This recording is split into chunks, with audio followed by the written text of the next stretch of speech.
So ayan, flex lang natin mga ka-coin hunter dyan. Ito, meron tayong papakita isang 1 cent penny, Lincoln penny.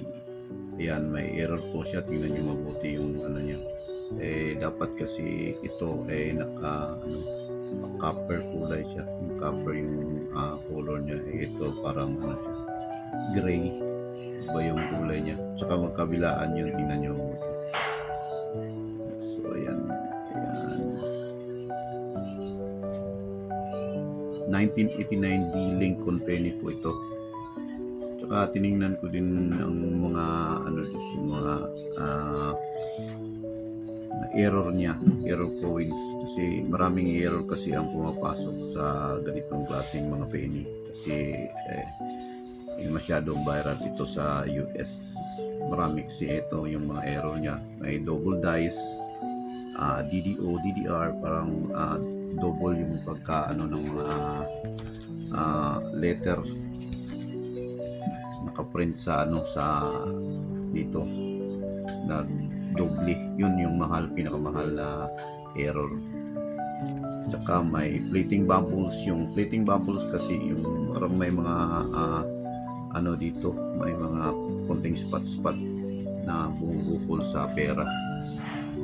Off center strike naman ito. Yung off center strike nito is ang hindi nakasentro yung mukha ng tao dito sa circle niya.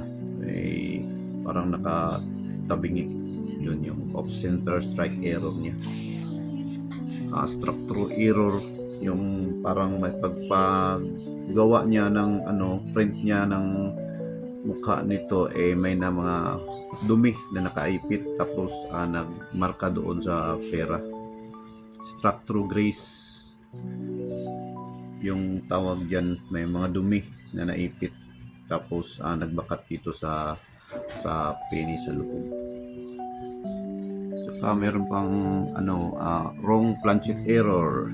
Ito yung pinaka-rare, tapos yung mali yung niya, yung printa niya, mali yung pagka ginamit na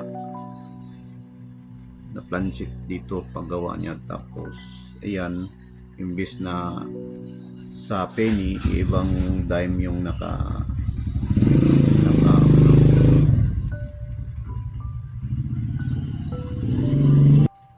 so ayan, striking penny on the wrong planchet, tawag pala die breaks. Yan.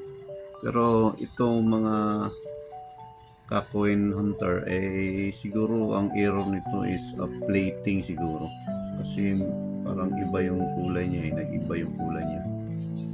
Yan, pero hindi ako sigurado kasi saan pumapasok itong ganitong klaseng error. Nag-iba yung kulay niya, para siyang imbis na imbis na copper siya, parang zinc na yung kanya. Tingnan niyo.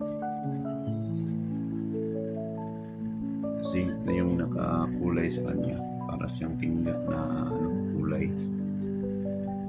Yung copper niya ang copper niya dito sa gilid lang, gilid din yung copper, yung kabilaan kasi yan, sa gilid lang yung copper niya. Dapat ito copper lahat, brown yung kulay niya, dapat parang red brown yung kulay niya. So ayan, flex lang natin ito para paki-comment na rin dyan kung anong klaseng error ito. Tsaka huwag nyo rin kalimutan, follow nyo rin yung FB page ko, like and share po, para marami tayong content at mga ibang error na may papakita. So maraming salamat and God bless everyone.